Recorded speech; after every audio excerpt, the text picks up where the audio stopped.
size and shape of cells.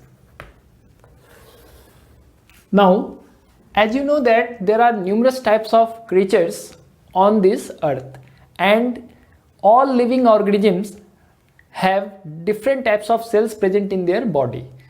So अगर हम लोग डायमेंशन की बात करें, सेल के साइज की बात करें, शेप की बात करें, तो उसमें ऐसा नहीं है कि एक पार्टिकुलर उनका शेप होगा या एक पार्टिकुलर साइज में ही सेल्स पाए जाएंगे, ऐसा कुछ भी नहीं है। बहुत सारे वेराइटी है सेल्स के, है ना, उनका बहुत सारा डायमेंशन हो सकता है, यानी कि सेल का जो साइज है पार्टिकुलर एक वैल्यू कहना पॉसिबल नहीं है। हाँ, रेंज में उसको हम लोग डिफाइन कर सकते हैं कि सेल का साइज लगभग यहाँ से यहाँ तक साइज का हो सकता है, ठीक है। तो एवरेज जो वैल्यू पता किया गया साइज के बारे में, वो ये कहा गया कि ज़्यादातर जो सेल हैं उनका जो एवरेज साइज होता है 5 माइक्रोमीटर से 20 माइक्रोमीटर के बीच उनका डायमीटर होता है, ठीक है।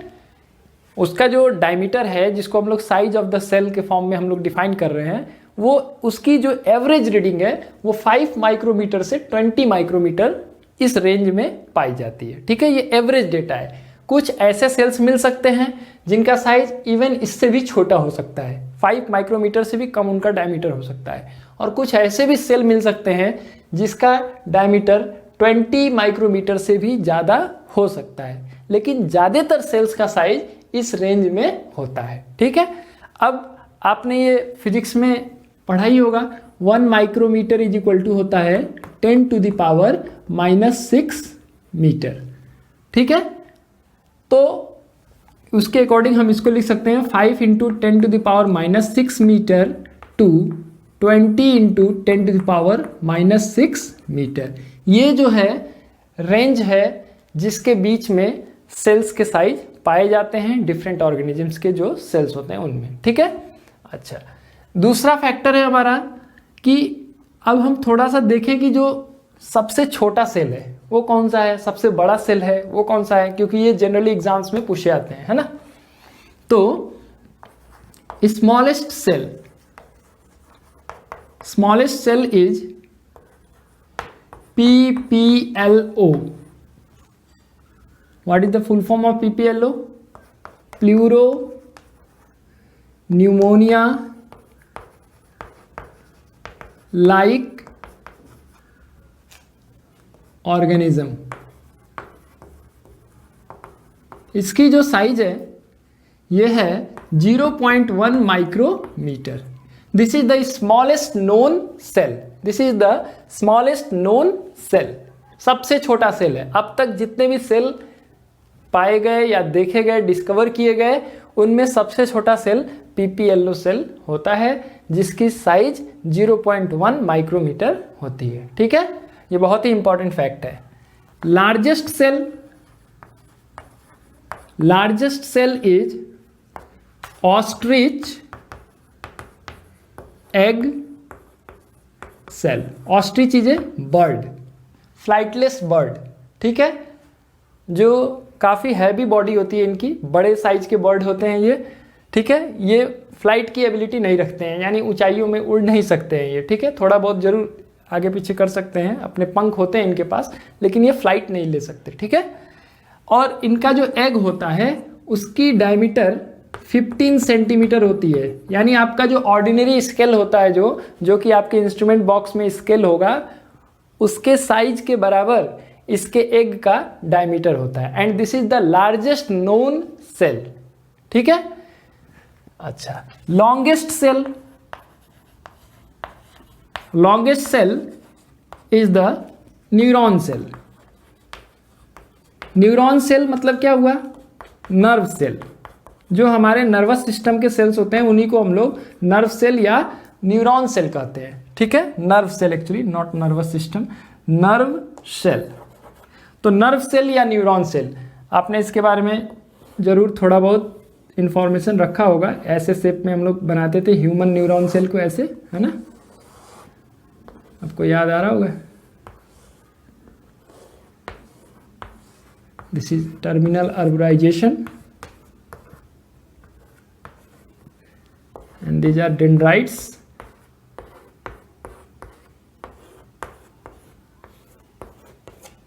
ये सेल बॉडी है, ये पूरा सेल बॉडी है, इसमें न्यूक्लियस हो गया और इसमें निसल्स ग्रेन्यूल्स पाए जाते हैं।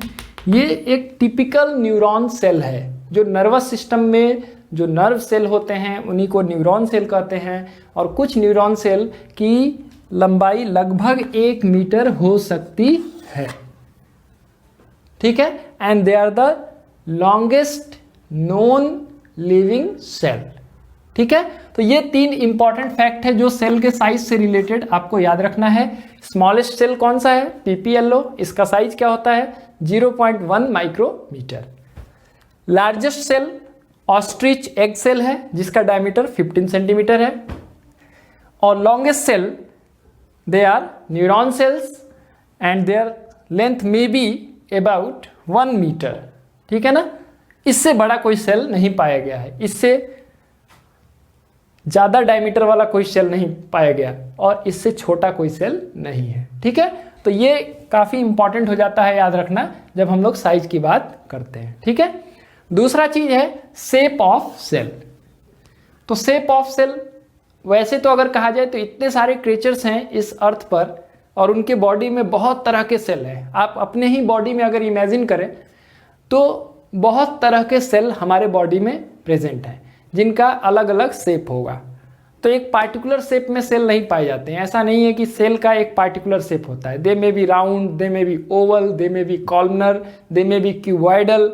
बहुत सारे शेप में सेल पाए जा सकते हैं। मतलब सेल जो है ऐसा हो सकता है, ठीक है, सेल जो है इस तरह से हो सकता है, ठीक है, सेल जो है इस तरह से हो सकते हैं, लंबे लंबे ऐसे कॉलम की तरह। ठीक है, सेल जो होते हैं इरेगुलर शेप के भी हो सकते हैं, जैसे अमीबा का जो सेल होता है उसका कोई फिक्स शेप नहीं है, वो बदलते रहता है। तो सेल के बहुत सारे शेप हो सकते हैं, है ना। कोई पार्टिकुलर शेप में सेल पाया जाता है ऐसा जरूरी नहीं है। Efficiency of cell. Now efficiency of cell depends upon 2 factors. Number 1, nuclear cytoplasmic ratio, and number 2, surface area volume ratio. ठीक है, न्यूक्लियर साइटोप्लाज्मिक रेशियो का मतलब क्या है? इसका मतलब है volume of nucleus upon volume of cytoplasm. ठीक है, अब अगर हमारा सेल, पहला केस है कि cell is very small cell, तो वेरी स्मॉल सेल में क्या होगा? Volume of cytoplasm is very less. ये साइटोप्लाज्म का जो वॉल्यूम है ये बहुत ही कम होगा, और ये डिनोमिनेटर कम है, तो इसका मतलब क्या होगा? Nuclear cytoplasmic ratio will be, nuclear cytoplasmic ratio will be high. ठीक है, अब न्यूक्लियर साइटोप्लाज्मिक रेशियो हाई होने का मतलब क्या हुआ? देखिए, न्यूक्लियस का क्या काम होता है? जिस तरह से एक स्कूल में एक ऑफिस होता है, वो ऑफिस स्कूल को पूरी तरह से कंट्रोल करता है। स्कूल के जो प्रिंसिपल होते हैं वो ऑफिस में बैठते हैं और वो वहाँ से पूरे स्कूल को कंट्रोल करते हैं। ठीक है, तो ऐसा आप समझ सकते हैं कि वो ऑफिस आपका न्यूक्लियस हो गया और पूरे जो स्कूल है वो एक सेल की तरह हो गया। और आप अगर ऑफिस को हटा दें उसमें से, तो जो बचा वो आपका क्या हो गया? वो आपका साइटोप्लाज्म हो गया।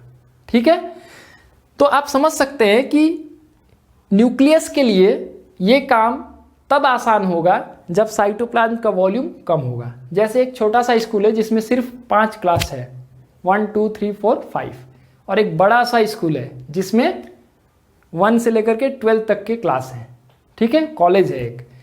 तो कौन सा ऑफिस के लिए काम आसान है? जो छोटा स्कूल है उसके लिए आसान है कंट्रोल करना, ठीक है।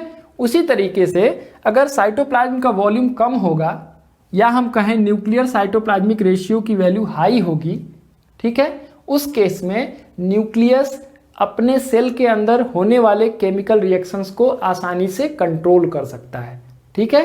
कोई भी मेटाबॉलिक एक्टिविटी, चाहे वो सिंथेसिस से रिलेटेड हो, ठीक है, या एनर्जी प्रोडक्शन से रिलेटेड हो या फिर डाइजेशन से रिलेटेड हो, सारे तरह के प्रोसेस को न्यूक्लियस आसानी से कंट्रोल कर सकता है, ठीक है। यानी हम कह सकते हैं कि सेल जितना छोटा होगा न्यूक्लियर साइटोप्लाज्मिक रेशियो उतना ही हाई होगी और इफिशियंसी भी क्या होगी, हाई होगी, ठीक है। यानी छोटा सेल अगर है तो उसका न्यूक्लियस आसानी से साइटोप्लाज्म में होने वाले केमिकल प्रोसेस और फिजिकल प्रोसेस को आसानी से कंट्रोल कर सकता है, इसीलिए वो सेल ज़्यादा एफिशिएंट होगा, ठीक है। दूसरा जो है surface area by volume ratio. तो surface area by volume ratio का मतलब क्या हो गया, सरफेस एरिया अपॉन वॉल्यूम। अब यहां सेम वही कॉन्सेप्ट है, वॉल्यूम ऑफ सेल की बात हो रही है, ठीक है। तो मैं यहां वॉल्यूम ऑफ सेल लिख देता हूं, ठीक। अब यहां भी वैसा ही कॉन्सेप्ट है कि अगर हमारा सेल छोटा है, वेरी स्मॉल सेल, अगर सेल हमारा बहुत छोटा है तो क्या होगा, volume of cell is very less, और वॉल्यूम अगर कम होगा तो ये रेशियो क्या होगा, हाई होगा। Surface area by volume ratio is high, और ये हाई होने का मतलब क्या हुआ, मतलब ये हुआ कि वॉल्यूम के कंपैरिजन में सरफेस एरिया ज़्यादा है, और सरफेस एरिया ज़्यादा होगा तो सेल टू सेल जो ट्रांसफ़र होता है सबस्टेंस का, सेल इस तरह से होंगे, टिश्यू में बहुत सारे सेल एक दूसरे के कांटेक्ट में होंगे इस तरह से, तो सेल से सेल जो सबस्टेंस का ट्रांसफ़र होना है वो बहुत आसानी से हो जाएगा, ठीक है। और बहुत आसानी से अगर सबस्टेंस का एक्सचेंज हो जाएगा तो वो सेल की इफिशियंसी भी अच्छी होगी। क्या एक्सचेंज से क्या मतलब है, एक तो हो गया कि सेल से सेल किसी चीज़ का ट्रांसफ़र, जैसे मान लीजिए प्लांट्स हैं, तो प्लांट्स वाटर कहाँ से एक्सेप्ट करते हैं, जो ग्राउंड में, यानी हम कहें जो सॉइल में मॉइस्चर है उसी मॉइस्चर को रूट के सेल्स एब्जॉर्ब करते हैं, और रूट्स के सेल जो वाटर एब्जॉर्ब किए हैं उसको टॉप पोर्शन तक पहुंचाते हैं, यानी अपर पार्ट्स तक पहुंचाते हैं। और वो अपर पार्ट्स तक वाटर का ट्रांसफ़र किस तरह से होता है, जाइलम के थ्रू होता है, सेल टू सेल वाटर का ट्रांसफ़र होता है। तो जितना ज़्यादा surface area by volume ratio होगा उतना ही जल्दी जल्दी एक्सचेंज हो सकता है, ठीक है। दूसरा चीज़, सेल को अपने सराउंडिंग से कुछ यूजफुल सबस्टेंस भी लेने होते हैं, और कुछ हार्मफुल सबस्टेंस जो केमिकल रिएक्शंस के बाद बनते हैं उसको सेल अपने सराउंडिंग में बाहर निकालता भी है, यानी सेल के अंदर से वो बाहर निकाले जाते हैं, ठीक है। तो इन सभी सबस्टेंस का एक्सचेंज किस चीज़ पे डिपेंड करता है, सरफेस बाय वॉल्यूम रेशियो पर। ये रेशियो जितना हाई होगा ये प्रोसेस भी उतना ही आसानी से होगी, यानी सेल की इफिशियंसी अच्छी होगी, ठीक है। तो again, if the surface area by volume ratio is high, the efficiency is also high, ठीक है। इसका मतलब दोनों का एक ही कंक्लूजन है कि जितना छोटा सेल होगा उतना ही इफिशियंसी हाई होगी, ठीक है। यानी अगर हम बात करें PPLO cell, PPLO cell is the smallest known cell, सबसे छोटा सेल होता है, और ऑस्ट्रिच एग सेल क्या है, द लार्जेस्ट सेल। तो अगर आपसे कोई कहे कि पीपीएलओ सेल है और ऑस्ट्रिच एग सेल है, this is ostrich egg cell, तो इसमें कौन ज़्यादा इफिशियंट होगा, जिसका साइज छोटा होगा वो उतना ही इफिशियंट होगा, ठीक है। ये सिंपल सा आंसर है कि smaller is the size of cell, greater is the efficiency, greater is the ability, greater is the functioning ability of the cell. Types of cells.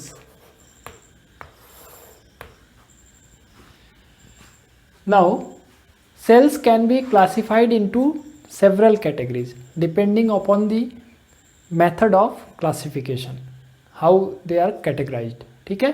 जैसे आप animal cell, plant cell classify कर सकते हैं, bacterial cell classify कर सकते हैं, protozoans को अलग क्लासीफाई कर सकते हैं, लेकिन हम लोग जो बेसिक क्लासिफिकेशन करने वाले हैं that is on the basis of structure of cell. यानी ये जो हम लोग क्लासिफिकेशन बात कर रहे हैं on the basis of structure, ठीक है। और स्ट्रक्चर में भी मैं आपको बताऊं कि खास करके हम लोग न्यूक्लियस को फोकस करेंगे कि न्यूक्लियस के बेसिस पर या ग्रॉस स्ट्रक्चर के बेसिस पर सेल्स को कितने कैटेगरी में क्लासिफाई किया गया है, ठीक है। तो इस बेसिस पर सेल्स जो हैं दो टाइप के होते हैं, प्रोकैरियोटिक सेल्स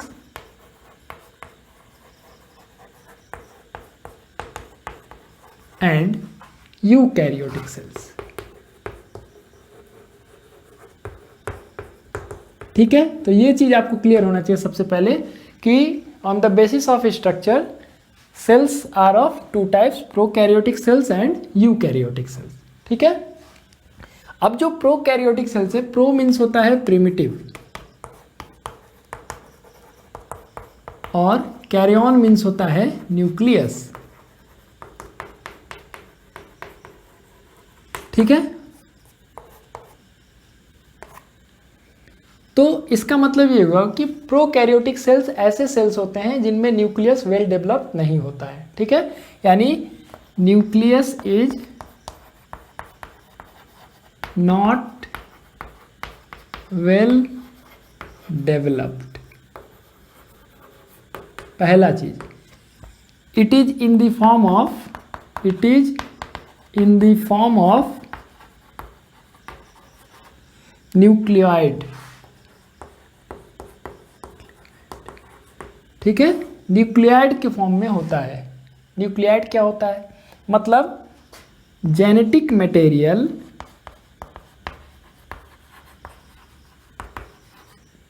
ठीक है is present freely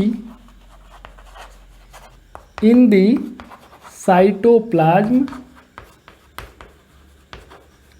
as prochromosome, ठीक है। आगे हम लोग यूकैरियोटिक सेल के स्ट्रक्चर को पढ़ते समय ये सारे टर्म्स को बहुत अच्छे से समझ जाएंगे कि साइटोप्लाज्म किस पार्ट को कहते हैं, ठीक है, क्रोमोसोम क्या होते हैं। तो यहाँ पर हम लोग ब्रीफली डिस्कस कर रहे हैं, आगे ये चीज़ें और क्लियर हो जाएंगी कि जो भी प्रोकैरियोटिक सेल्स होते हैं उनमें न्यूक्लियस वेल डेवलप नहीं होता है, ठीक है। न्यूक्लियस क्या होता है? न्यूक्लियस पूरे सेल को कंट्रोल करने वाला सेल का स्ट्रक्चर होता है, ठीक है ना। कहीं ना कहीं वो जो है पूरे सेल को कंट्रोल करता है, किस्म से ये कह सकते हैं, या हम कहें कि न्यूक्लियस एक कंट्रोल सेंटर है सेल का, ठीक है। अच्छा, न्यूक्लियस में क्या होते हैं? अगर हम लोग हाईली डेवलप्ड सेल्स यानी यूकैरियोटिक सेल्स की बात करें जिसमें वेल डेवलप्ड न्यूक्लियस होता है, मैं डिफ्रेंशिएट भी करते चलूँ, nucleus is not well developed, इसमें हम लोग लिख सकते हैं न्यूक्लियस इज वेल डेवलप्ड, ठीक है। यहां पर जेनेटिक मटेरियल क्या होता है? ऐसे सब्सटेंस जिसके थ्रू एक जनरेशन से दूसरे जनरेशन में कैरेक्टर्स का ट्रांसफर होता है। जैसे हम लोग में डीएनए की वजह से ही हमको जो कैरेक्टर्स मिलते हैं हमारे पेरेंट्स से, वो कैरेक्टर हमें ट्रांसफर हुआ है। तो डीएनए क्या है? हेरिडिटी सब्सटेंस है, हेरिडिटी मटेरियल है या जेनेटिक मटेरियल है। तो जेनेटिक मटेरियल्स प्रोकैरियोटिक सेल्स में क्या होते हैं कि साइटोप्लाज्म में फ्रीली प्रेजेंट, जैसे ये सेल है, ठीक है। तो सेल का जो साइटोप्लाज्म है उसमें फ्रीली आपका डीएनए इस तरह से पाया जाएगा, ठीक है ना। किसमें? प्रोकैरियोटिक सेल में। लेकिन यूकैरियोटिक सेल की अगर हम लोग बात करें तो इसमें क्या होगा कि डीएनए जो होगा एक अलग से एक स्ट्रक्चर के अंदर जो होगा प्रोटीन्स के साथ पाया जाएगा, हिस्टोन प्रोटीन्स के साथ डीएनए एक अलग स्ट्रक्चर में पाया जाएगा। और ये जो स्ट्रक्चर हम लोग देख रहे हैं इसी को हम लोग कहते हैं न्यूक्लियस। यानी यहाँ पर ऐसा नहीं है कि साइटोप्लाज्म में फ्रीली वो प्रेजेंट है। ये आपका साइटोप्लाज्म मैंने बनाया है, ठीक है। बेसिकली तो आप लोअर क्लास में पढ़े ही हैं सेल के बारे में, आगे हम लोग डिस्कस करेंगे डिटेल में। लेकिन पहला पॉइंट डिफरेंस का ये है कि प्रोकैरियोटिक सेल्स में nucleus is not well developed, ठीक है, नॉट यहाँ मैंने लिखा है। It is in the form of nucleoid, means genetic material is present freely in the cytoplasm as prochromosome, मतलब जो क्रोमोसोम नहीं है, क्रोमोसोम का एक प्रिमिटिव स्टेज है। यहाँ पर क्या होता है कि डीएनए प्लस हिस्टोन प्रोटीन, यानी डीएनए जो होगा वो हिस्टोन प्रोटीन के साथ लिपट करके बंद करके एक सॉलिड स्ट्रक्चर में चेंज हो जाता है, जिसको हम लोग कहते हैं क्रोमोसोम। तो यहाँ जेनेटिक मटेरियल क्रोमोसोम के फॉर्म में पाया जाता है, जो कि न्यूक्लियस के अंदर होता है। ठीक है, न्यूक्लियस वो स्ट्रक्चर है जहाँ पर जेनेटिक मटेरियल्स प्रेजेंट है, यानी वो फ्रीली प्रेजेंट नहीं है जेनेटिक मटेरियल, यहाँ पर एक अलग से स्ट्रक्चर में है। ठीक है, तो पहला पॉइंट ऑफ डिफरेंस यही है कि प्रिमिटिव कैरियन मीन्स न्यूक्लियस, तो इसमें न्यूक्लियस जो होगा वो वेल डेवलप्ड नहीं होगा, जबकि यूकैरियोटिक सेल्स में न्यूक्लियस वेल डेवलप्ड होता है। दूसरा चीज, it is single membrane system. Single membrane system मतलब ये हुआ they have only cell membrane in their structure, cell membrane in their structure. ठीक है, केवल एक मेम्ब्रेन होता है इसमें, यही जो आउटर मेम्ब्रेन आपको दिख रहा है इसी को हम लोग कहते हैं सेल मेम्ब्रेन, यही सेल मेम्ब्रेन इसमें केवल पाया जाता है। जबकि यहाँ क्या है, they are double membrane structure. ठीक है, डबल मेम्ब्रेन कौन कौन से हैं, तो पहला तो वही है सेल मेम्ब्रेन, जो कि सबसे बाहर का कवरिंग है, दिस इज सेल मेम्ब्रेन। और इसके अंदर जो न्यूक्लियस है उसका जो मेम्ब्रेन होता है उसको कहते हैं न्यूक्लियर मेम्ब्रेन। तो इसमें दो मेम्ब्रेन हो गए, एक सेल मेम्ब्रेन हो गया और दूसरा आपका हो गया न्यूक्लियर मेम्ब्रेन। ठीक है, दो चीज क्लियर है आपको। इसमें the nucleus is ill developed, या हम कहें nucleus is not well developed, nucleus is in the form of nucleoid, genetic material is present freely in cytoplasm as prochromosome. Here the nucleus is well developed, genetic material is present as chromosome, chromosome के form में पाए जाते हैं। यही तो है chromosome, ये आपका क्या है क्रोमोसोम है, जो किस चीज़ से बना है, डीएनए और हिस्टोन प्रोटीन से। ठीक है, अच्छा दूसरा डिफरेंस क्या है, prokaryotic cells are single membrane system, केवल एक मेम्ब्रेन होता है जो कि सेल मेम्ब्रेन है, जबकि यूकैरियोटिक सेल में दो मेम्ब्रेन पाए जाते हैं, एक सेल मेम्ब्रेन और दूसरा न्यूक्लियर मेम्ब्रेन। ठीक है, तीसरा राइबोसोम्स, नहीं पहले ये लिख दें कि membrane bound cell organelles are absent. ऐसे इसमें कोई स्ट्रक्चर नहीं पाए जाते हैं जिनको हम लोग सेल ऑर्गेनेल कह सकें। ठीक है, यानी मेम्ब्रेनस सेल ऑर्गेनेल्स नहीं पाए जाते हैं। सेल ऑर्गेनेल्स क्या होते हैं, सेल के अंदर छोटे छोटे जो कॉन्स्टिट्यूएंट्स हैं, या उसी को हम लोग कहते हैं टाइनी ऑर्गन्स। ठीक है, या लिटिल ऑर्गन्स जिसको हम लोग कहते हैं। ठीक है ना, तो सेल के अंदर जो छोटे छोटे मेम्ब्रेनस स्ट्रक्चर हैं जो कि पार्टिकुलर फंक्शन या पार्टिकुलर रोल प्ले करते हैं सेल के स्ट्रक्चर और फंक्शन में, वो वैसे ऑर्गेनेल्स प्रोकैरियोटिक सेल में नहीं पाए जाते हैं। जबकि यूकैरियोटिक सेल में बहुत सारे ऐसे ऑर्गेनेल हैं, जैसे आप जान रहे हैं माइटोकॉन्ड्रिया है, माइटोकॉन्ड्रिया डबल मेम्ब्रेनस स्ट्रक्चर होता है, जिसको हम लोग powerhouse of the cell भी कहते हैं, यहीं पर एनर्जी का फॉर्मेशन होता है। ठीक है, लाइसोसोम्स होते हैं। ठीक है, उसी तरह से एंडोप्लाज्मिक रेटिकुलम होता है। ठीक है ना, ये सब तो आप बेसिक तो जानते ही हैं, आगे हम लोग थोड़ा डिटेल भी बात करेंगे इसके बारे में, है ना। एंडोप्लाज्मिक रेटिकुलम तो पूरे सेल में एक्सटेंडेड होता है। माइटोकॉन्ड्रिया है, प्लांट सेल की बात करेंगे तो वहाँ क्लोरोप्लास्ट भी पाया जाएगा, है ना।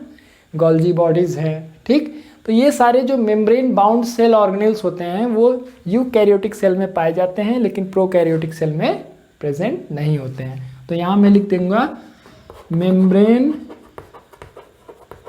बाउंड सेल ऑर्गेनेल्स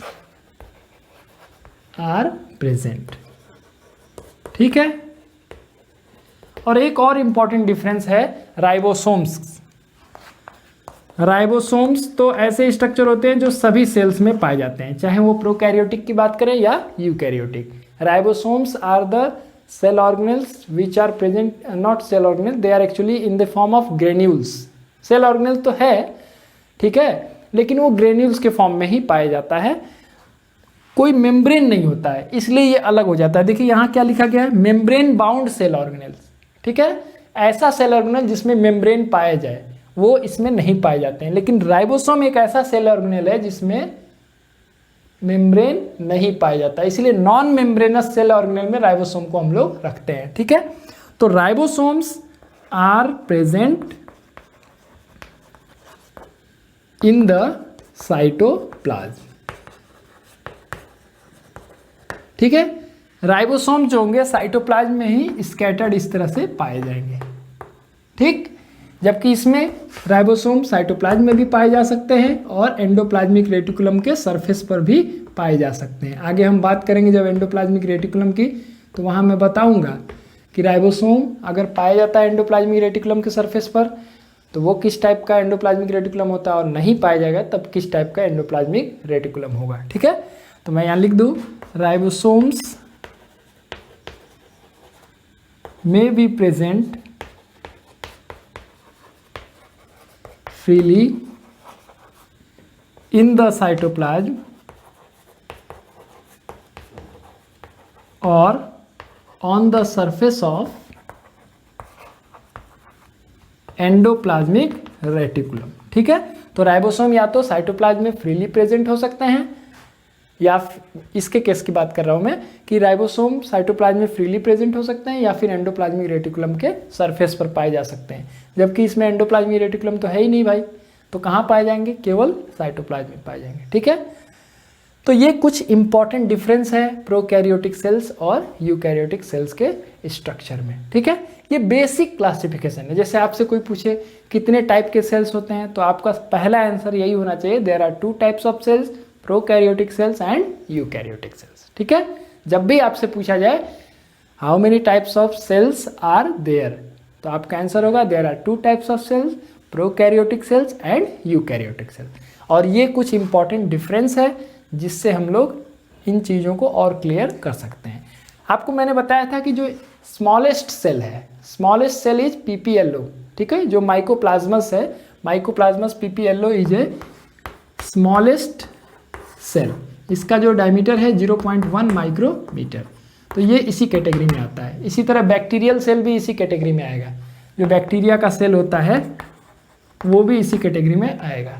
जबकि जितने भी हायर ऑर्गेनिजम्स के सेल्स हैं, जैसे अगर हम अपने बॉडी में जो सेल है उसकी बात करें तो वो किस कैटेगरी में आएगा, यूकैरियोटिक सेल की कैटेगरी में आएगा, ठीक है।